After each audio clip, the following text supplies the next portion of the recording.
Hello, myself Rahul Prajapati and welcome to my YouTube channel EduGrid. तो बेटा chapter number 1 का one shot एक ही बार लेकर आया हूं 10th आईसीएसई के लिए। मैं स्क्रॉल कर रहा था, देखा कहीं पर भी आईसीएसई को लेकर प्रॉपर कंटेंट नहीं है, तो मैंने सोचा वीडियो बना ही देता हूं। और बहुत सारे बच्चों ने पहले भी बोला था, तो अभी स्टार्ट कर देते वीडियो को। तो अब ध्यान से यहां पर देखो, चैप्टर नंबर 1 उसका नाम है मूवमेंट ऑफ फोर्स एंड या फिर टर्निंग इफेक्ट ऑफ फोर्स। अब चैप्टर का नाम हमें क्या इंडिकेट करता है कि फोर्स की वजह से ऑब्जेक्ट टर्न हो, जैसे कि ये रहा, ठीक है, फोर्स लगाया और ऑब्जेक्ट टर्न हुआ, ठीक है कि नहीं, फोर्स लगाया ऑब्जेक्ट टर्न हुआ। अब वैसे ही आप एक लॉजिक से समझो कि अभी तक क्या हो रहा था, आप किसी भी ऑब्जेक्ट को फोर्स लगाओ ऑब्जेक्ट स्ट्रेट जाता था, राइट, सही बात है कि नहीं। तो सीधी सीधी तरीके से जा रहा है, मतलब आपने फोर्स लगाया ऑब्जेक्ट को और ऑब्जेक्ट सीधा मूव कर रहा है। बट मैं आपको बोलूं कि इस बार ऐसा नहीं होगा। जैसे आपने दरवाजा खोला, आपने फोर्स लगाया और हुआ क्या, फोर्स लगाने की वजह से दरवाजा इस बार लीनियर नहीं रोटेशनल मोशन किया। तो एक्चुअल में चैप्टर में हमको रोटेशनल मोशन के बारे में समझना है। जब हम फोर्स लगाएंगे तो क्या क्या चीजें होगी, तो स्टार्ट करते हैं चैप्टर। तो सबसे पहले हम समझ लेते हैं कि सर ट्रांसलेशन मोशन और रोटेशनल मोशन क्या होता है, ठीक है। तो देखते हैं ट्रांसलेशन मोशन। तो देखो ट्रांसलेशन मोशन की बात करूं मैं, सिंपल सा, तो ये बॉडी है, इस बॉडी पे आप फोर्स लगा दीजिए। अब जैसे ही फोर्स लगाएंगे ये ऑब्जेक्ट सर मूव करने ही वाला है। तो सर ये ऑब्जेक्ट पॉइंट ए से मूव कर कर पॉइंट बी पर चला गया। तो ए से बी पर चला गया, मतलब सर इसको बोलते हैं हम ट्रांसलेशन मोशन। तो डिफाइन कैसे होगा, जब भी मैं फोर्स लगाऊं, on application of the force the body moves linearly, is called linear motion या ट्रांसलेशन मोशन। तो ये रहा ट्रांसलेशन मोशन। तो when a rigid body moves along a straight line path in direction of applied force, जैसे यहां पर आप football को देख सकते हो, जैसे किक मारी वो सीधा मूव किया। बट उसी के सामने अगर सर मैं इस बार दरवाजे पर फोर्स लगाता हूं, ये मैंने फोर्स लगाई दरवाजे पर, ठीक है, तब क्या होगा, तो जैसे आप फोर्स लगाया तो ये दरवाजा सर रोटेट करेगा, मूव करेगा कोई एक फिक्स्ड एक्सिस के अराउंड। तो हुआ क्या कि जब भी सिंपल है, दरवाजा खोलो तो रोटेशनल मोशन, फुटबॉल को किक मारो तो ट्रांसलेशन मोशन। तो उसमें हुआ क्या रोटेशनल मोशन में, कि जब भी एक रिजिड बॉडी टर्न होती है कोई भी pivot point because of applied force, उसे अपने बोलते हैं रोटेशनल मोशन। तो ये रहा पिवोट पॉइंट जहां से इसको लटकाया गया है। देखो जो जैसे यहां पे मूव कर रहे थे, तो ये मेरा पिवोट पॉइंट है, और यहां पर मैंने ऐसे फोर्स लगाया तो ये क्या कर रहा है, रोटेशनल मोशन कर रहा है। तो डिफाइन कैसे करेंगे कि जब भी किसी ऑब्जेक्ट को रिपिवोट किया हुआ है और उस पर फोर्स लगाया जाए तो वो रोटेट करेगा, उसे अपने कहते हैं रोटेशनल मोशन। फिर आगे बढ़े तो क्या है, turning forces on a rigid body. अब वो कैसे आपको डिफाइन करना है, मतलब सबसे पहले हम समझ लेते हैं कि टर्निंग, यहां पे बोला क्या, turning force on rigid bodies movement of force. अच्छा बॉडी देख लेते हैं। तो रिजिड बॉडी क्या हुआ कि भाई ऐसी बॉडी जो डिफॉर्म ही ना हो, आप जैसे भी फोर्स अप्लाई करो वो डिफॉर्म ना हो तो उससे अपनी रिजिड बॉडी कहेंगे, ठीक है। तो ये ले लेते हैं अपने रिजिड बॉडी। तो रिजिड बॉडी हुआ क्या कि sir on application of the force, आप अप्लीकेशन करो फोर्स का बट बॉडी डिफॉर्म ही ना करे, बॉडी डज नॉट डिफॉर्म ही नहीं करेगी, तो उसको आप बोलेंगे रिजिड बॉडी। अब देखो इस दुनिया में रिजिड बॉडी तो सर है ही नहीं, बट अगर कुछ एग्जांपल लेने हो थोड़ी देर के लिए, तो यहां पे मानो मैं मान लेता हूं वुड, आयरन, ये रिजिड बॉडी हो सकता है टेम्पररी बेसिस पर, मतलब आप एक लोहे की रॉड लो, उसे आप दबाओ, टूट रही है, नहीं टूट रही है ना, तो रिजिड बॉडी। बट हमेशा के लिए नहीं, वो थोड़ी देर के लिए अवेलेबल रह सकता है। फिर आता है अपना moment of force. Moment of force क्या है, ठीक है, तो देखो जब भी हम फोर्स लगाए और ऑब्जेक्ट टर्न करे उसके एक्सिस के अराउंड, उसको अपने बोलते हैं टर्निंग इफेक्ट ऑफ फोर्स, ठीक है। तो देखो ये रहा, जैसे कि यहां पर अपने एक दरवाजे पर फोर्स लगाते हैं, दरवाजे पर फोर्स लगाया और ऑब्जेक्ट मेरा रोटेट हुआ, तो on the application of the force हुआ क्या, on application of the force, on application of the force if object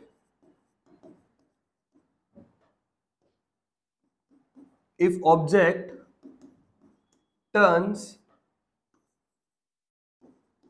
around fixed axis is called turning effect of force. अब ये जो चीज है टर्निंग इफेक्ट ऑफ फोर्स, कौन से ऐसे फैक्टर्स पे डिपेंड करती है, तो वो भी देख लेते हैं अपने।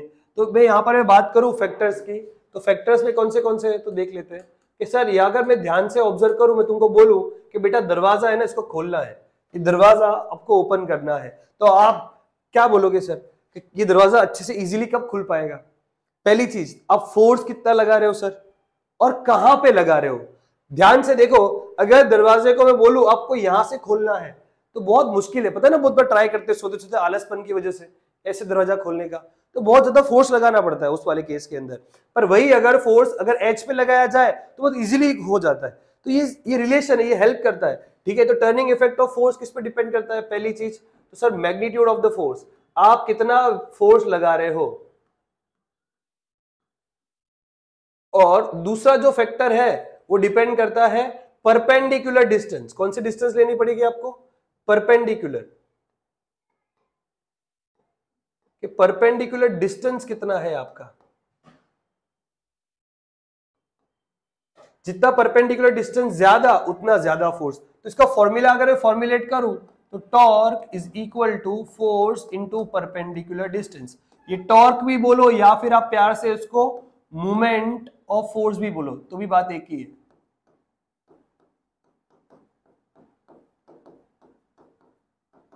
तो क्या हो गया? Force into perpendicular distance. तो यहां पर ये टर्निंग इफेक्ट ऑफ फोर्स वाला पोर्शन जो होता है वो ऑलमोस्ट खत्म होता है, बट इसको वापस से हम क्विक रिकैप कर लेते हैं। भैया रिजिड बॉडी क्या है तो डिफॉर्म ना हो। टर्निंग इफेक्ट क्या, कि जब भी मैं फोर्स अप्लाई करूं और बॉडी एक फिक्स्ड एक्सिस के अराउंड टर्न करे, उसके अपने बोलते हैं मोमेंट ऑफ फोर्स या टॉर्क। फैक्टर्स कौन से था? तो सर मैंने बताया था फोर्स और परपेंडिकुलर डिस्टेंस। जितना ज्यादा फोर्स उतना ज्यादा मोमेंट ऑफ फोर्स, जितना ज्यादा डिस्टेंस अगेन उतना ज्यादा मोमेंट ऑफ फोर्स। क्लियर है? अब हमने देखा कि सर हमको पता तो चल गया कि मोमेंट ऑफ फोर्स का फॉर्मूला आया sir force into perpendicular distance, ठीक है। अब इसकी यूनिट डिराइव करनी है मुझे, तो इसकी यूनिट कैसे बताऊंगा? तो बहुत सिंपल है। सबसे पहले फोर्स का यूनिट आप क्या लिखते हो प्यार से?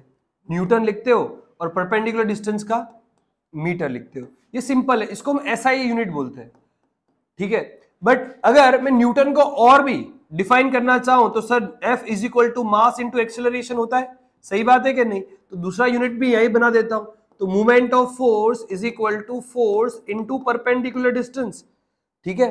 थोड़ी सी विड्थ बढ़ा देता हूं मैं तो आपको अच्छे से दिख रहा है सभी को। चलो फोर्स, तो ये क्या हो गया सर? मास इंटू एक्सेलरेशन हो गया इंटू परपेंडिकुलर डिस्टेंस।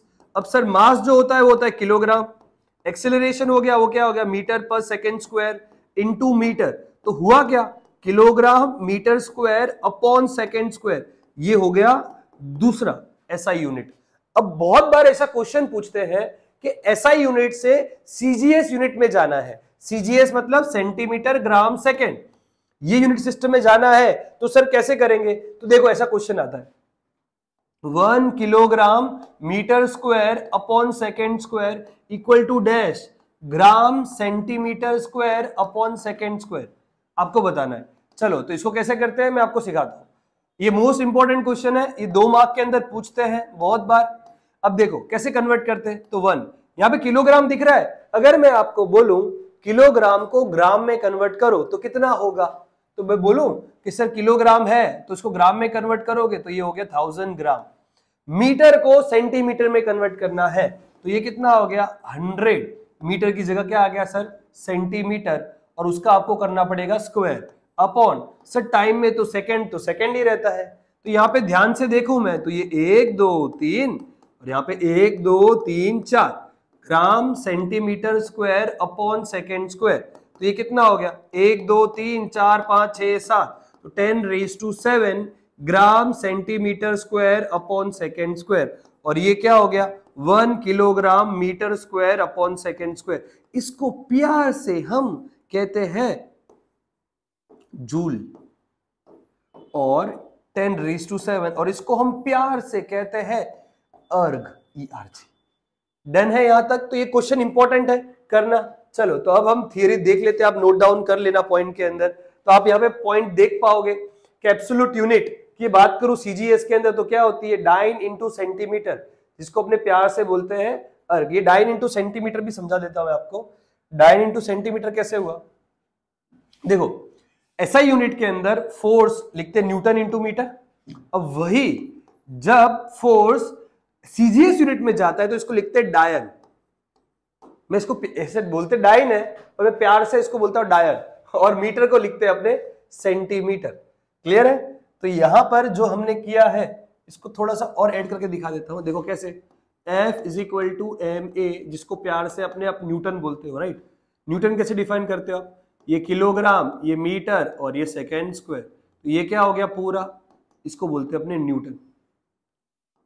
अब अगर इसी को सीजीएस सिस्टम में लिखो, ठीक है, तो यही हो गया सर ग्राम, सेंटीमीटर और सेकेंड स्क्वायर, तो इसको अपने बोलते हैं डाइन। इसी के अंदर एक मीटर और डाल दिया था, किलोग्राम मीटर पर सेकेंड स्क्वायर इंटू मीटर, और यहां पर gram centimetre upon second square into centimetre, तो ये क्या हो गया, देखो ये हो गया न्यूटन इंटू मीटर और ये हो गया डायन इंटू सेंटीमीटर, जिसी को आपने बोला था मोमेंट ऑफ फोर्स। क्या बोला था, मोमेंट ऑफ फोर्स या turning effect of force. Done है? अब इसका कन्वर्जन आपने देख लिया, तो इसी की वजह से वो क्या बोल रहा है, सीजीएस में डाइन सेंटीमीटर हो गया। ऐसा सिस्टम में बात करूं मैं तो ऐसे सिस्टम में सिंपल न्यूटन इंटू मीटर हो गया, और वही मैंने कन्वर्जन करके दिखाया। 1 newton metre is equal to 10⁻⁷ dyne centimetre. Clear है कि नहीं? ओके। अब वही ग्रेविटेशनल यूनिट में देखना हो तुमको, तो ग्रेविटेशनल यूनिट में इसको कैसे लिखते हैं हम, ग्राम फोर्स इंटू सेंटीमीटर, और वही ऐसा यूनिट में देखना हो तो किलोग्राम फोर्स इंटू मीटर। पता चला ना तुमको कैसे ग्रेविटेशन डाला, इसलिए क्या बोल दिया, जी बोल दिया, जी फोर्स, यहाँ पे केजीएफ बोल दिया। तो आप कन्वर्जन देखोगे तो 1 केजीएफ जो है वो कितना हो गया, 9.8 न्यूटन मीटर। अगर इसको कन्वर्जन करोगे तो सर न्यूटन मीटर का आपने अभी हमको सिखाया था डाइन में 10⁻⁷ डाइन सेंटीमीटर, तो ये कन्वर्जन आ गया। अब ये वाली जो यूनिट है ना बहुत ज्यादा इंपॉर्टेंट होती है, बच्चे कंफ्यूज रहते हैं। देखो सीजीएस यूनिट देखूं तो इसको लिखते हैं अपने ग्राम फोर्स इंटू सेंटीमीटर, और वही सर एसआई या एमकेएस देखूं तो इसको लिखते हैं अपने किलोग्राम फोर्स इंटू सेंटीमीटर। इसी का तुमको कन्वर्जन दिया, कन्वर्जन कितना दिया, इसका हो गया सर 9.8, और आपने जो फोर्स बोला वो आ गया 10⁻⁷, यहाँ पे 10⁻⁷, सीधा सीधा अगर सीजीएस पे देखूंगा तो 10⁻⁷ डाइन सेंटीमीटर हो गया। क्लियर है? तो वही आपको यहां पर बताया कि आप दरवाजा खोल रहे हो तो सर यहां पर या तो दरवाजा बाहर की तरफ खुलता है या तो दरवाजा अंदर की तरफ खुलता है, तो सर यहां पे तो डायरेक्शन आ गई, और जब भी डायरेक्शन आती है तो वेक्टर लग जाता है। सही बात है, वेक्टर मतलब जिसको डायरेक्शन की जरूरत होती है।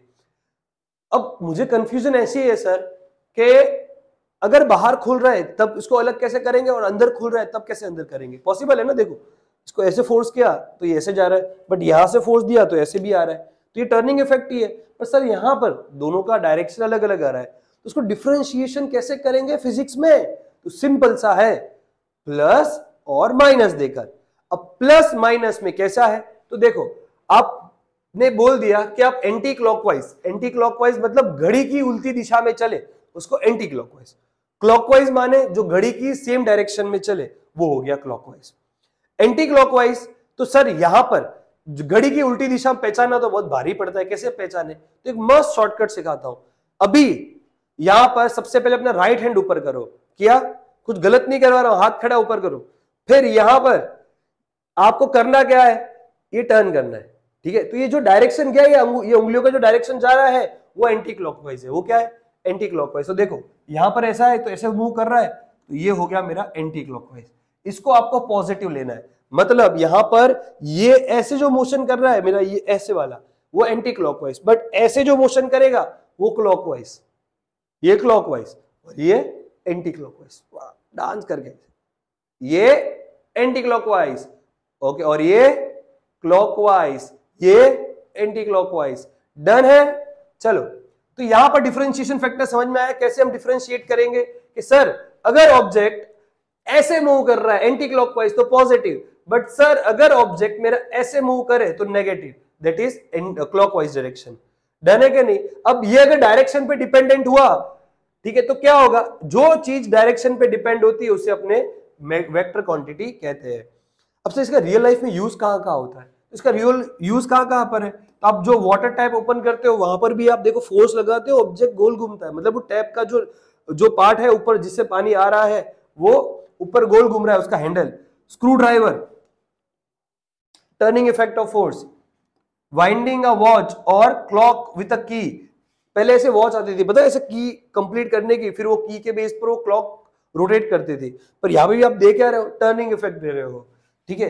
Loosening the cap of an ink bottle, कोई भी बॉटल है उसको आप ओपन इस तरह से करोगे, right. Turning the key in the lock, ठीक है, जो की घुमा रहे हो। Using hand fodder cutting machine, handle at the edge and maximum at distance, जो भी आप कैंची वगैरह भी ले रहे हो, फोर्स लगा रहे हो, कैंची ऐसे से मूव कर रही है, ठीक है। Using a spanner with a long handle to tighten the loosen nut and bicycle movement, ये सारे के सारे जो चीजें हैं वो टर्निंग इफेक्ट ऑफ फोर्स में आते हैं। अब कपल की बात कर लेता हूं, तो कपल क्या है सर? तो देखो, अगर मैं ध्यान से देखूं, जब मैं ढक्कन ओपन करता हूं, टर्निंग इफेक्ट समझ में आ गया। जैसे यहां पर पिवोट लिया मैंने, ठीक है, और फोर्स लगाया और ऑब्जेक्ट रोटेट किया, तो कपल भी इसका भाई है, इसलिए इसका एग्जांपल लिया। बट यहां पर थोड़ा अलग है, ये जहां से मूव कर रहा है वो हो गया एक्सिस ऑफ रोटेशन। क्या हो गया? यहां पर जैसे ये इस पॉइंट से मूव करता, ये इस पॉइंट से मूव करता, तो एक्सिस ऑफ रोटेशन यहां पर। एक्सिस ऑफ रोटेशन मतलब जिस एक्सिस के अराउंड ऑब्जेक्ट गोल घूमे। तो आप कर क्या रहे हो, ध्यान से देखना। आप फोर्स ऐसे लगाओगे ढक्कन खोलने के लिए, और यहां पर ये है बॉटल कैप। बॉटल कैप आपने ली और आपने जो फोर्स लगाया, ये फोर्स F1 और ये फोर्स F2, तो ऑब्जेक्ट ऑफ कोर्स सी बात है वो गोल घूमेगा। देखो एक एग्जांपल लेकर देखो, घर पे जाओ, एक बोतल लो, उसको ढक्कन खोलो, बहुत ध्यान से ऑब्जर्वेशन करना, क्योंकि ऑब्जर्वेशन वो चीज है ना फिजिक्स की जो आपको जल्दी सब चीजें दिखा देगा। उन बच्चों का फिजिक्स अच्छा ही होता है जिनका विजुअलाइजेशन स्ट्रांग होता है। तो विजुअलाइजेशन के लिए आप प्रैक्टिस करो प्रैक्टिकल करने की। तो घर पे एक बोतल लो और वहां पे देखो, आप ऐसे फोर्स लगाओगे, ठीक है। तो यहां पर और टर्निंग इफेक्ट ऑफ फोर्स में क्या अलग है? तो यहां पर सर एक ही फोर्स होता है, पर यहां पर कितने होते हैं? दो फोर्स होते हैं, ठीक है क्या नहीं? अब दोनों फोर्स है, उनके लाइन ऑफ एक्शन, ये लाइन ऑफ एक्शन होता है, एक ऐसी लाइन जो फोर्स की डायरेक्शन से पास हो रही है, इसको बोलते हैं अपने लाइन ऑफ एक्शन। अब देखो दोनों के लाइन ऑफ एक्शन क्या है, अलग अलग है, ठीक है। तो कपल का डेफिनेशन क्या होता है? दो फोर्स जिसका मैग्नीट्यूड इक्वल हो, इक्वल इन मैग्नीट्यूड, बट फर्क क्या है यहां पर? Opposite in direction. Direction wise वो क्या होंगे? उल्टे होंगे, ठीक है। Is called couple. तो कपल को डिफाइन कैसे करते हैं? Couple is equal to force into arm of couple. इसकी भी यूनिट की मैं बात करूं मैं, तो यूनिट आप देखोगे कपल का, तो फोर्स का हो गया न्यूटन और आर्म ऑफ कपल का हो गया मीटर। तो क्या हो गया? न्यूटन इंटू मीटर हो गया। अभी अगर आपकी इसकी नेट फोर्स काउंट करने जाऊं, तो नेट फोर्स जो होगी, अगर दोनों को ऐड किया जाए तो सर इक्वल इन मैग्नीट्यूड, मतलब इक्वल, ये भी एफ है तो ये भी एफ ही होगा, बट डायरेक्शन ऑपोजिट। अगर ये प्लस एफ है तो ये माइनस एफ होगा, तो एफ माइनस एफ, तो नेट फोर्स तो क्या हो गया इसका? जीरो। बट स्टिल ऑब्जेक्ट को गोल क्यों घुमा पाता है? क्योंकि इसके लाइन ऑफ एक्शन डिफरेंट है। लाइन ऑफ एक्शन डिफरेंट से होता क्या है? ऑब्जेक्ट सीधा तो मूव नहीं कर पाएगा, बट गोल जरूर घूम पाएगा। ये तो जादू है कपल का। यहां तक एकदम अच्छे से क्लियर? तो कमेंट में मस्त वाला लाइक भेजो तो पता चले आगे बढ़ने से पहले। डन है? तो चलो अब सर नोट्स भी देख लेते क्या है। तो यहां पर हम ध्यान से देखो कि क्या है। तो यहां पे आप देखोगे डेफिनेशन में, सबसे पहले कि डेफिनेशन में आप देखो कि सबसे पहले देखूं मैं कपल, ठीक है। तो कपल में क्या है कि two equal and opposite forces, दो equal and opposite forces act कर रहे हैं along a different line of action. अलग अलग लाइन ऑफ एक्शन है रिजिड बॉडी पर, producing a motion of rotation, और उसी को अपने बोलते हैं कपल। और कपल जो है हमेशा क्या होता है, रोटेशनल मोशन ही क्रिएट कर पाता है, लीनियर मोशन क्रिएट नहीं कर पाता है। ठीक है, अब आर्म ऑफ कपल क्या है, तो आर्म ऑफ कपल मैंने बताया आपको कि जो ये डिस्टेंस होगी इन दोनों के बीच की उसको बोलेंगे अपने आर्म ऑफ कपल। जो दोनों के बीच की जो डिस्टेंस होगी उसे अपने बोलेंगे आर्म ऑफ कपल। तो ये जो डिस्टेंस है इसको अपने बोल देंगे आर्म ऑफ कपल। ठीक है, तो यहां तक सबको समझ में आ गया है। अब आगे बढ़ते हैं। तो सर मोमेंट ऑफ फोर्स का फॉर्मूला देखो, डेफिनेशन समझ में आ गई, क्या होता है आर्म ऑफ कपल, क्या होता है दोनों के बीच का जो डिस्टेंस हो गया वो।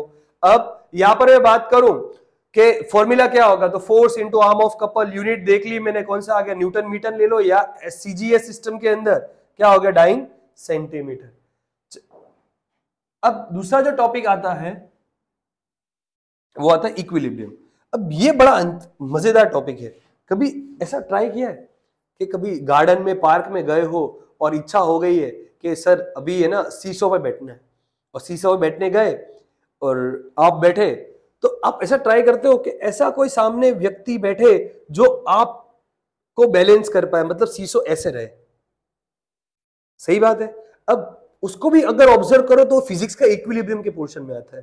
अरे वाह, देखो मैंने उनको क्या बताया कि अगर आपका ऑब्जर्वेशन बहुत अच्छा है ना तो आपको फिजिक्स समझ में आ जाएगा, बट अगर ऑब्जर्वेशन में वीक है ना तो आप दिक्कत आएगी, क्योंकि रटना पड़ता है। अब रटना इंसान कितना रटेगा, सही बात है कि नहीं। तो देखो इक्विलिब्रियम आपको पता चल गया कि सर ठीक है, मतलब मैं बोलूं कि स्टैटिक रखना है, ठीक है, मतलब चीजें समांतर होनी चाहिए। अब इक्विलिब्रियम मतलब समझो, अगर एक ऑब्जेक्ट मोशन में है तो आप उसे बिना परेशान किए मोशन में ही रहने दीजिए। अगर कोई ऑब्जेक्ट रेस्ट पर है तो उसे बिना परेशान करने रेस्ट में रहने दीजिए। तो वो पोजीशन को बोलते हैं हम इक्विलिब्रियम। तो जो अर्थ आज रोटेट कर रहा है जिस स्पीड के साथ, वो ऐसे ही रोटेट करता ही रहेगा, वो इक्विलिब्रियम। डन है कि नहीं। तो इक्विलिब्रियम क्या है, a body is in equilibrium when the resultant of two or more forces acting on is zero and it continues its state of rest or linear rotational motion. कि sir वो चलता ही जाएगा, अगर रेस्ट में है तो रेस्ट में ही रहेगा, मोशन में है तो मोशन में ही रहेगा, भले चाहे कितनी भी फोर्स लग जाए बट उसका नेट इफेक्ट तो जीरो ही आएगा। वापस से देखो डेफिनेशन, सर ध्यान से देखे तो अ बॉडी इज इन इक्विलिब्रियम। कब बोलेंगे बॉडी को इक्विलिब्रियम में सर, जब भी कोई रिजल्टेंट दो या दो से ज्यादा फोर्स लग रही है पर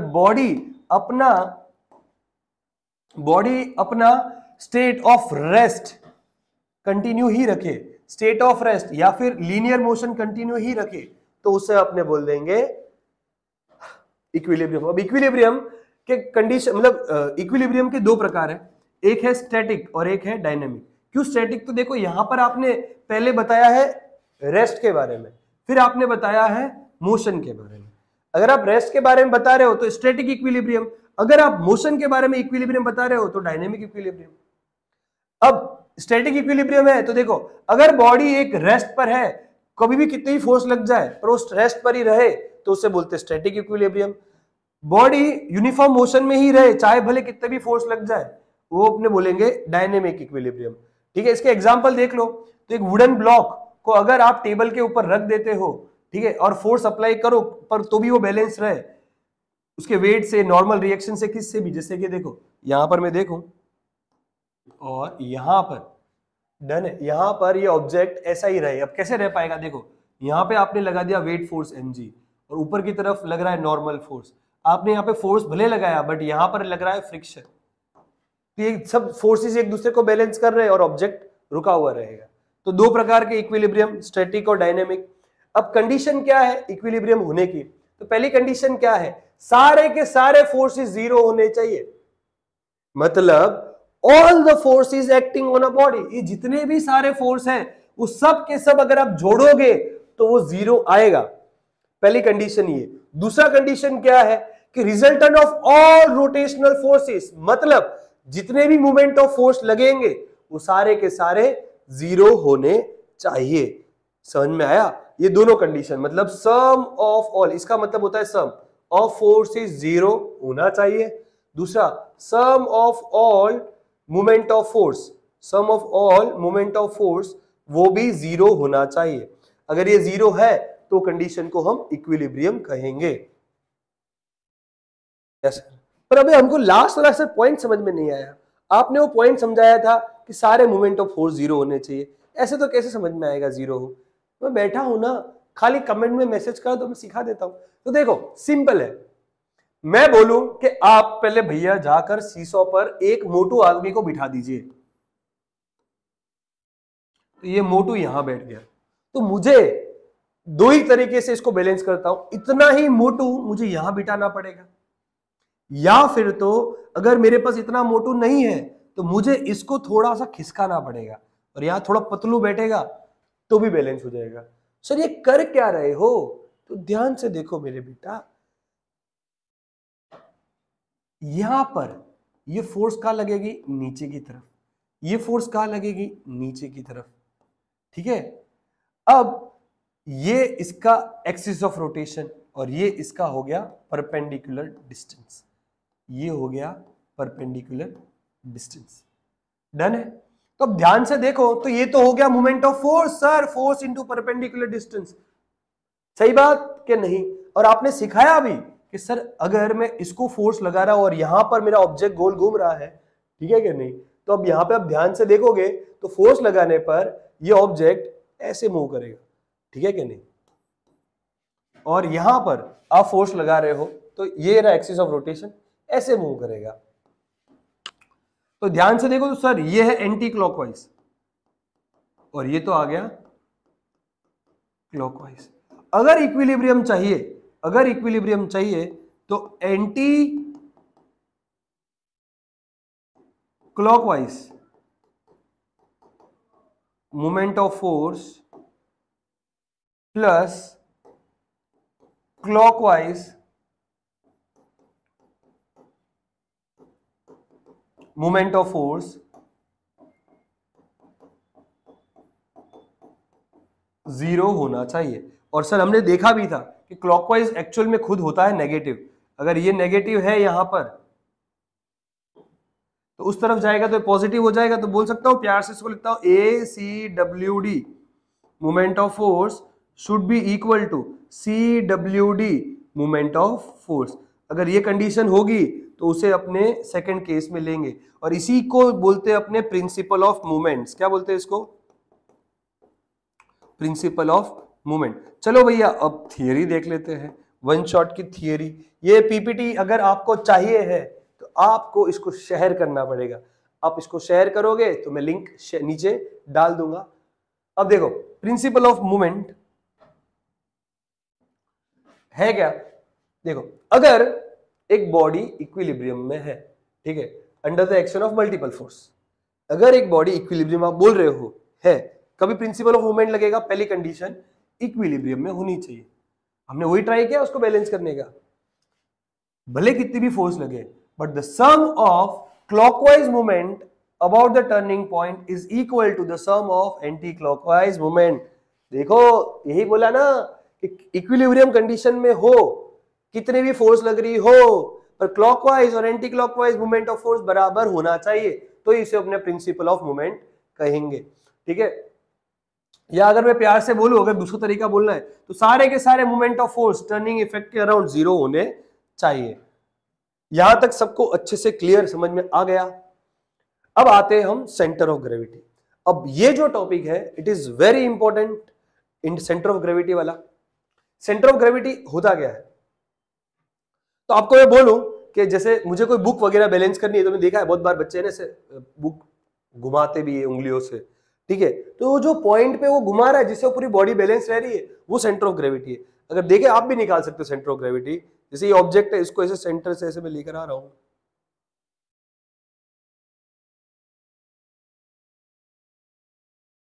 देखो ये बैलेंस हो गया। तो ऐसा एक पॉइंट जिससे पूरी बॉडी बैलेंस हो जाए, या फिर सादी भाषा में एक ऐसा पॉइंट निकालो जहां पर पूरी बॉडी का वजन कंसंट्रेटेड मिल जाए, उस पॉइंट को बोलते हैं अपने सेंटर ऑफ ग्रेविटी। ठीक है कि नहीं? कि वो पॉइंट से पूरे ऑब्जेक्ट को अपने बैलेंस कर पाए। The point within a body where the entire weight, a point within a body where the entire weight of the body is considered to be act, or where the entire mass of the body is to be concentrated. समझ में आया? देखो मतलब ये रहा कि भाई ऐसा पॉइंट सर बॉडी का, ऐसा पॉइंट बॉडी के अंदर पूरी एंटायर जो वेट हो बॉडी का उस पर एक्ट हो रहा हो, पूरा बॉडी का एक्ट हो रहा हो, या फिर तो पूरा एंटायर मास उस पॉइंट पे कंसंट्रेटेड हो रहा हो, उस पॉइंट को अपने बोल देंगे सेंटर ऑफ ग्रेविटी। तो सेंटर ऑफ ग्रेविटी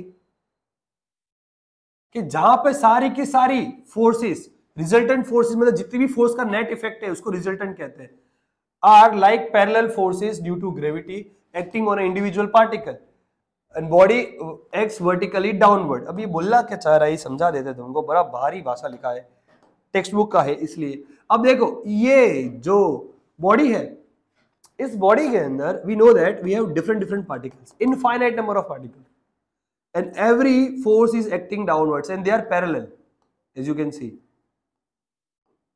पूरा। इसकी वजह से ऑब्जेक्ट नीचे की तरफ अट्रैक्ट भी हो रहा है, पर हमें क्या करना है, एक पॉइंट निकालना है जो इन सारी फोर्सेस के बराबर एक फोर्स हो, जिससे सारे मोमेंट ऑफ फोर्स, देखो ये एक्सिस ऑफ रोटेशन हो गया, ये इसका मोमेंट ऑफ फोर्स, ये वाला ये वाला ये वाला ये वाला ये वाला, इन सबको जोड़ोगे, ये वाले ये वाले ये वाले ये वाले, इनसे जोड़ोगे।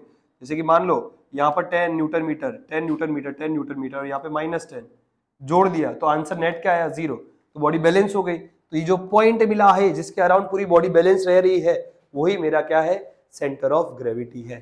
ठीक है कि नहीं? इट इज अ पॉइंट, ऐसा point where the resultant forces of all like parallel forces, जो नीचे जा रही थी ऑब्जेक्ट वाइज बताया था मैंने आपको, acting on individual particle of a body vertically downward, the algebraic sum of all the moment of force acting on the various particles of the body is about 0। सही बात मैंने बोला था, सारे के सारे मोमेंट ऑफ फोर्सेस इस तरफ फोर्स के और उस तरफ फोर्स के 0 हो जाएंगे तो काम हो गया, और हर एक पार्टिकल की फोर्स पैरेलली डाउनवर्ड जाएगी। तो कि मुझे इससे सेंटर ऑफ ग्रेविटी निकालना है तो कैसे निकालेंगे, तो मैं पहले क्या करता हूं, उससे दो प्रकार की बॉडी काउंट कर लेता हूं, एक है रेगुलर बॉडी और एक है इरेगुलर बॉडी।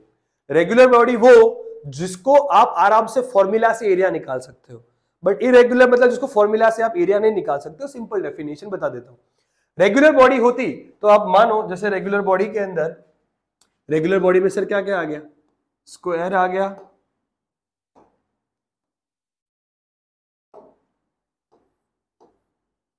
स्क्वायर आया, सर्कल आया, ट्राइंगल आया, कोन आया। ठीक है, तो आप इन सब का निकाले जाओगे तो देखो ये ज्योमेट्रिकल सेंटर पे होती है इनकी सेंटर ऑफ ग्रेविटी, ये डायमीटर जहां पे सब इंटरसेक्ट करेंगे रेगुलर बॉडी की, ये भी ये वहां पर सेंटर ऑफ ग्रेविटी, मतलब ग्रेविटी आपको यहां दिख जाएगी इन सब में। इसमें सारे जितने मीडियन सब कलेक्ट करोगे वहां पर दिख जाएगी, यहां पर बेसिकली ये यहां पर होता है। ठीक है कि नहीं? तो ये सारे रेगुलर बॉडीज है जिसकी सेंटर ऑफ ग्रेविटी बता दी मैंने आपको। अब वही सर इरेगुलर बॉडी आ जाएगा तो क्या करेंगे? ठीक है, तो रेगुलर बॉडी का तो देख लेते हैं पहले। तो रेगुलर बॉडी में मैं बात करूं तो कहां पर वर्कआउट करती है, तो अब देखो रेगुलर बॉडीज की मैं बात करूं तो रेगुलर बॉडी इसकी जो सेंटर ऑफ ग्रेविटी है वो कहां पर, उसके जियोमेट्रिक सेंटर पर वर्कआउट करती है। ठीक है कि नहीं? बट सेम चीज है, दूसरा क्या है, उसका शेप कैसा है उस पर, और दूसरा उसकी डेंसिटी कैसी है। डेंसिटी देखो, जैसे यहां पर आप देखोगे पेन का शेप में तो यहां पर मोटू है और यहां पर पतलू है, तो यहां पर डेंसिटी ज्यादा है तो सेंटर ऑफ ग्रेविटी भी वेरी कर जाएगी, ज्योमेट्रिक सेंटर पे नहीं वर्कआउट करेगी। अगर आपको करना है तो डेंसिटी यूनिफॉर्म होनी चाहिए, ठीक है, तो उसकी ज्योमेट्रिकल सेंटर पे वो वर्कआउट करेगी। तो रेक्टेंगल की बात करूं, पैरेललोग्राम की बात करूं तो इंटरसेक्शन ऑफ डायगोनल पे आ गया, वही लेमिनार की बात करूं तो मीडियंस आ गई, सिलेंडर की बात करूं तो सेंटर ऑफ एक्सिस आ गया, इन होलो सिलेंडर स्फीयर की बात करूं उसकी ज्योमेट्रिक सेंटर पे आ गया। अब इरेगुलर बॉडी के लिए क्या करेंगे, तो इसको बोलते हैं plum line method. Irregular body में एक, जैसे ये रेगुलर बॉडी ले ली मैंने, ठीक है, अब मुझे इसकी सेंटर ऑफ ग्रेविटी निकालनी है तो मैं कैसे निकाल सकता हूं? देखो, तो ये जैसे इरेगुलर बॉडी है, इस इरेगुलर बॉडी की आपको सेंटर ऑफ ग्रेविटी निकालनी हो तो आपको करने पड़ेंगे छेद। आप होल कर दीजिए, आप एज पे होल्स कर दीजिए सारे के सारे। होल्स करने के बाद इन होल से ही एक डोरी से इसको लटका दीजिए।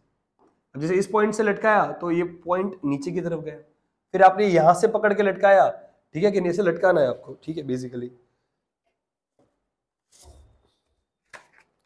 इसे मान लेते हैं इरेगुलर बॉडी है, तो देखो पहले इरेगुलर बॉडी मान लेते हैं, तो जैसे मैंने पहले यहां से होल किया और लटका दिया, तो यहां पर आए तो मैं एक सीधी लाइन कर दूंगा, फिर यहां पे ऐसे पकड़ के छोड़ा तो ये सीधी लाइन हो जाएगी, ठीक है, और फिर यहां से किया तो ये सीधी लाइन होगी। तो जहां पे सारी लाइन इंटरसेक्ट करे, जहां पर ये सारी लाइन इंटरसेक्ट करे, उस पॉइंट पे क्या मिल जाएगा आपको, सेंटर ऑफ ग्रेविटी। तो मानो ये ऐसे गया, ये ऐसे गया, ये ऐसे गया, ये ऐसे गया, ये ऐसे गया लटकाने के ऊपर, तो मेजोरिटी यहां पर कहीं पर आपको सेंटर ऑफ ग्रेविटी दिखेगी। ये दूसरा मेथड है। तो देखो ये रहा found, okay, for a regular body कैसे इसको फाउंड करेंगे, by suspending the body from different point and drawing the plumb lines. Plumb line draw कर कर आप कर सकते हो उसको। The intersection of this line gives you a centre of gravity. तो सेंटर ऑफ ग्रेविटी के आउटसाइड हो सकती है बॉडी के, तो आंसर यस होती है। कहां पर होती है, तो सारे एल शेप ले लो, बूमरैंग ले लो, बूमरैंग अपना जो खेलते हैं ऐसे ही बूमरैंग, इसका सेंटर ऑफ ग्रेविटी बाहर होता है। रिंग होती है, उसका सेंटर ऑफ ग्रेविटी बाहर होता है। डन है, क्योंकि जो सेंटर ऑफ ग्रेविटी है मैंने आपको बताया किस किस फैक्टर पे डिपेंड करता है, उसकी डेंसिटी कैसी है, उसका शेप कैसा है, उन सब फैक्टर्स पे डिपेंड करता है। अब यूनिफॉर्म सर्कुलर मोशन क्या है, तो आपने देखा होगा कि आप जब भी कोई टर्न, कार में बैठे हो और टर्न आता है, तो अब कार में बैठे बैठे भी आपको ऐसे से धक्का लगता है, ठीक है क्या नहीं। अब ये क्यों लगता है, उससे पहले जानने से पहले आपको समझना पड़ेगा आपने कौन सा मोशन किया था उस वक्त। तो देखो अगर मैं ध्यान से देखूं तो जैसे आप इस सर्कुलर पाथ है, इस सर्कुलर पाथ के अराउंड अगर आप घूम रहे हो,